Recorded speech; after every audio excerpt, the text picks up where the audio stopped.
ओम शांति। आज बाबा की 9 तारीख की वाणी है।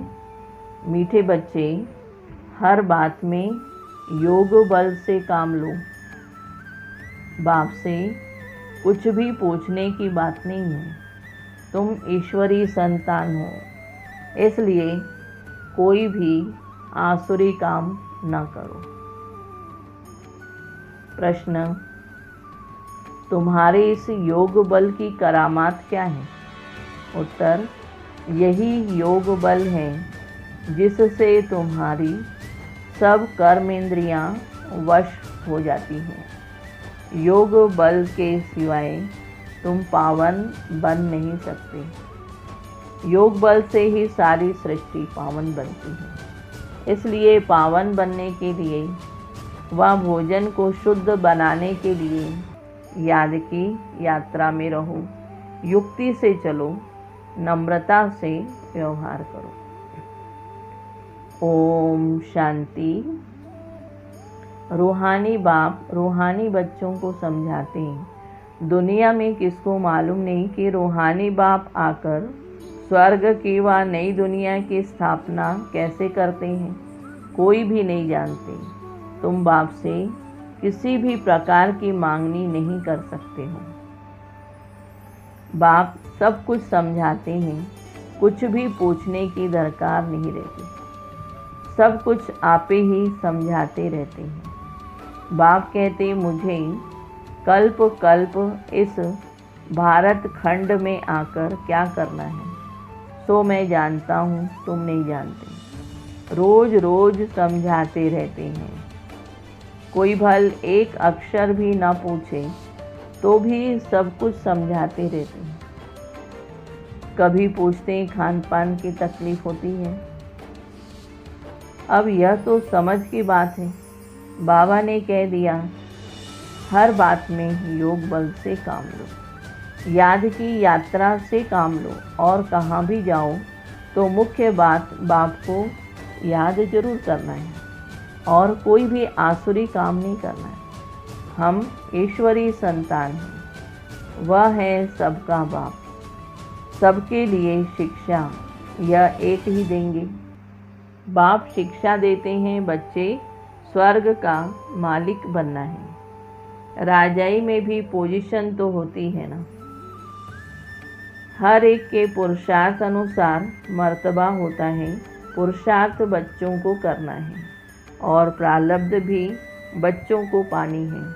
पुरुषार्थ कराने के लिए बाप आते हैं।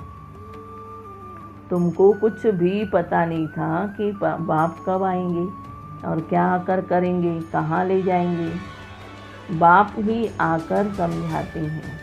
ड्रामा प्लान अनुसार तुम कहाँ से गिरे हो, एकदम ऊंच चोटी से। जरा भी बुद्धि में नहीं आता कि हम कौन हैं।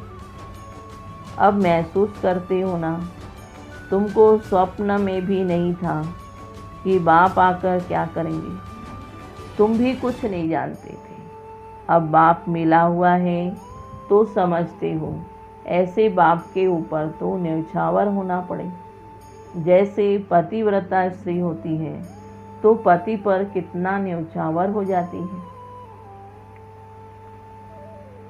चीता पर चढ़ने से भी डर नहीं होता है।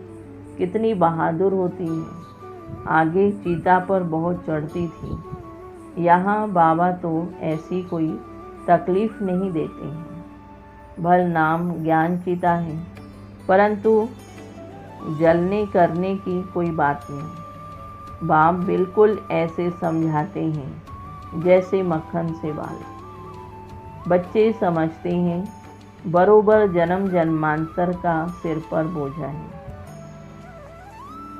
कोई एक अजामिल नहीं, हर एक मनुष्य एक दो से जास्ती अजामिल है। मनुष्यों को क्या पता पास्ट जन्म में क्या क्या पुण्य किया है। अभी तुम समझते हो पाप ही किए हैं। वास्तव में पुण्य आत्मा एक भी नहीं, सब हैं पाप आत्माएं। पुण्य करें तो पुण्य आत्मा बन जाए। पुण्य आत्माएं होती हैं सतयुग में।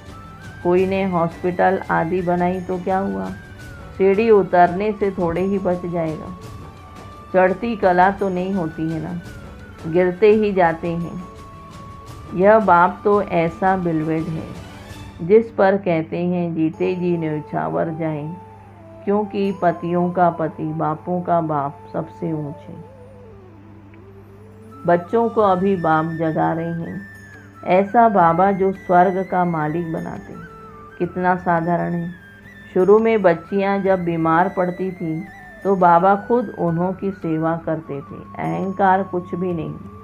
बाप दादा ऊंचते ऊंचे कहते हैं जैसे कर्म मैं इनसे कराऊंगा, यह करूंगा या करूंगा, दोनों जैसे एक हो जाते हैं।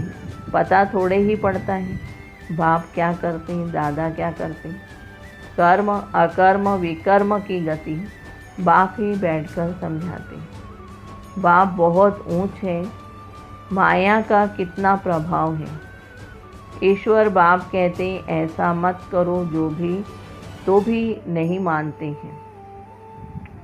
भगवान कहते हैं मीठे बच्चे यह काम नहीं करना, फिर भी उल्टा काम कर देते। उल्टे काम के लिए ही मना करेंगे ना।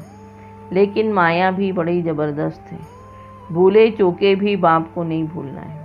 कुछ भी करे, मारे अथवा कूटे, ऐसा कुछ बाप करते नहीं हैं। परंतु यह एक्सट्रीम में कहा जाता है।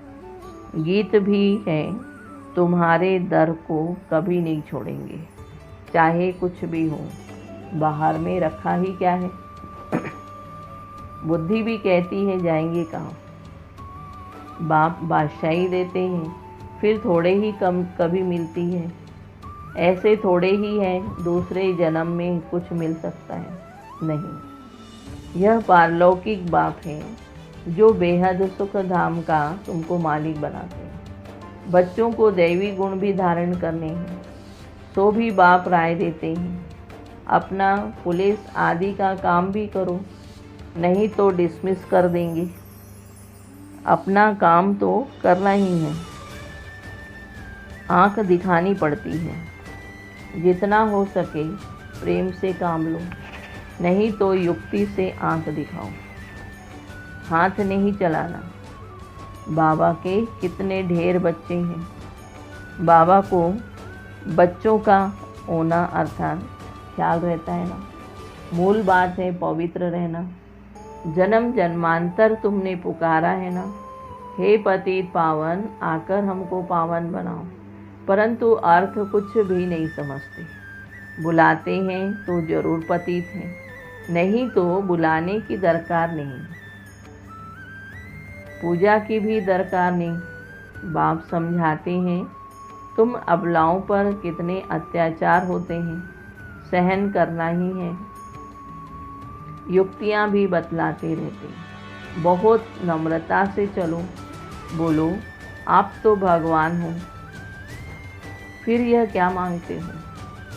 हथियाला बांधते समय कहते मैं तुम्हारा पति ईश्वर गुरु सब कुछ हूँ। अब मैं पवित्र रहना चाहती हूँ तो तुम रोकते क्यों हो। भगवान को तो पतित पावन कहा जाता है ना। आप ही पावन बनाने वाले बन जाओ। एक ऐसे प्यार से नम्रता से बात करनी चाहिए। क्रोध करे तो फूलों की वर्षा करो, मारते हैं तो फिर अफसोस भी करते हैं। जैसे शराब पीते हैं तो बड़ा नशा चढ़ जाता है, अपने को बादशाह समझते हैं, तो यह विष भी ऐसी चीज़ है बात मत पूछो। पछताते भी हैं, परंतु आदत पड़ी है तो वह टूटती नहीं। एक दो बार विकार में गया, बस नशा चढ़ा, फिर गिरते रहेंगे। जैसे नशे की चीज़ें खुशी में लाती है, विकार भी ऐसे हैं। यहाँ फिर बड़ी मेहनत है। सिवाय योग बल के कोई भी कर्म इंद्रियों को वश नहीं कर सकते। योग बल की ही करामात है, तब तो नाम मशहूर है। बाहर से आते हैं यहाँ योग सीखने, शांति में बैठे रहेंगे, घर बार से दूर हो जाते हैं। वह तो है आधा कल्प के लिए आर्टिफिशियल शांति। किसको सच्ची शांति का मालूम ही नहीं। तो बाबा कहते, बच्चे तुम्हारा स्वधर्म है ही शांत। इस शरीर से तुम कर्म करते हो। जब तक शरीर धारण न करें तब तक आत्मा शांत रहती है, फिर कहाँ न कहाँ जाकर प्रवेश करती है। यहाँ तो फिर कोई कोई सूक्ष्म शरीर से धक्के खाते रहते हैं।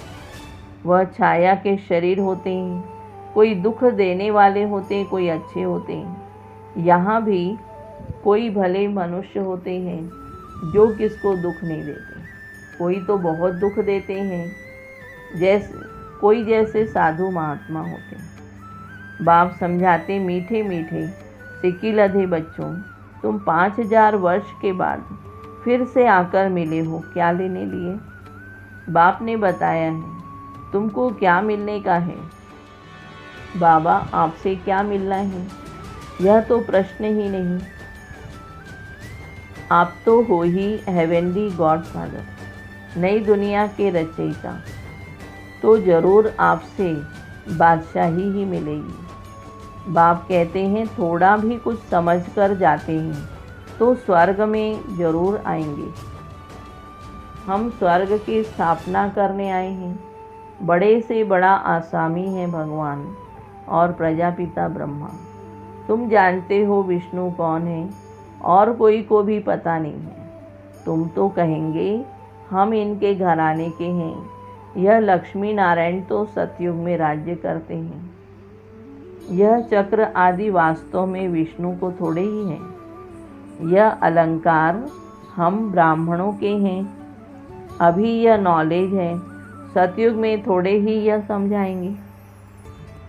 ऐसी बातें बताने की कोई में ताकत नहीं। तुम इस 84 के चक्र को जानते हो, इनका अर्थ कोई समझ ना सके। बच्चों को बाप ने समझाया है, बच्चे समझ गए हैं।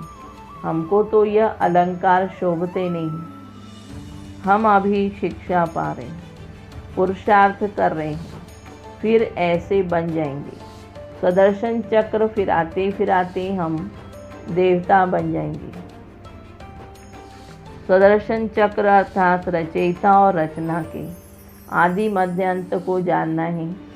सारी दुनिया में कोई भी यह समझा नहीं सकते कि यह सृष्टि का चक्र कैसे फिरता है। बाप कितना सहज कर समझाते हैं। इस चक्र की आयु इतनी बड़ी तो हो नहीं सकती। मनुष्य सृष्टि का ही समाचार सुनाया जाता है कि इतने मनुष्य हैं।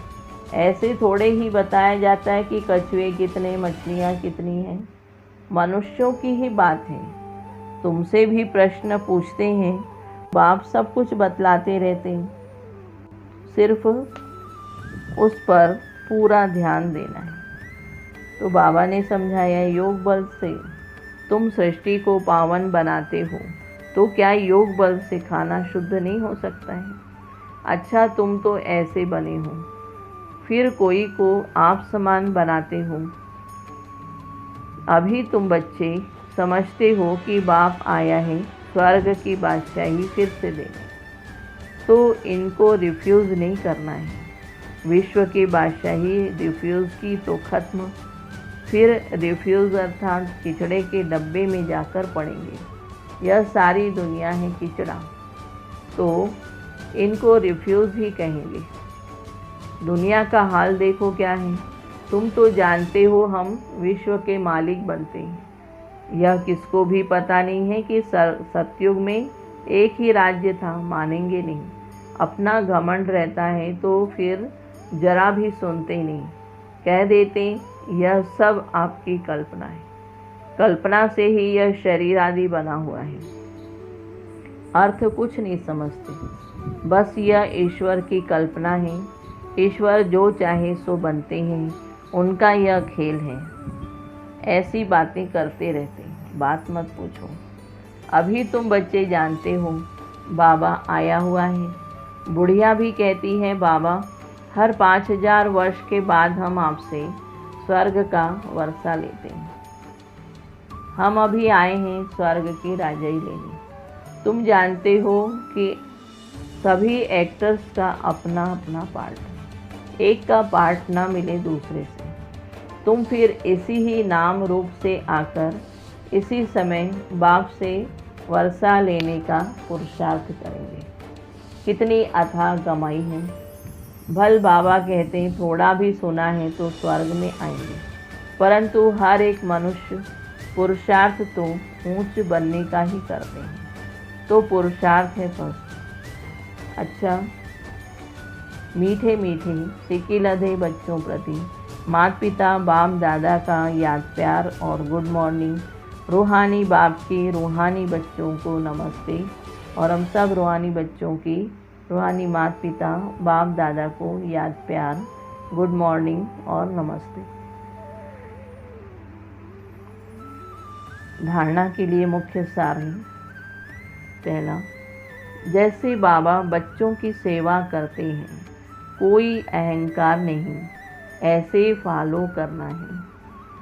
बाप की श्रीमत पर चलकर विश्व की बादशाही लेनी है, रिफ्यूज़ नहीं करना है। दूसरा, बापों का बाप, पतियों का पति जो सबसे ऊंचे बिलवेड है, उस पर जीते जी न्यौछावर जाना है। ज्ञान चिता पर बैठना है, कभी भूले चूके भी बाप को भूल उल्टा सुल्टा काम नहीं करना है। वरदान, मास्टर ज्ञान सागर बन ज्ञान की गहराई में जाने वाले अनुभव रूपी रत्नों से संपन्न भव। जो बच्चे ज्ञान की गहराई में जाते हैं वे अनुभव रूपी रत्नों से संपन्न बनते हैं। एक है ज्ञान सुनना और सुनाना, दूसरा है अनुभवी मूर्त बनना। अनुभवी सदा अविनाशी और निर्विघ्न रहते हैं, उन्हें कोई भी हिला नहीं सकता है। अनुभवी के आगे माया की कोई भी कोशिश सफल नहीं होती।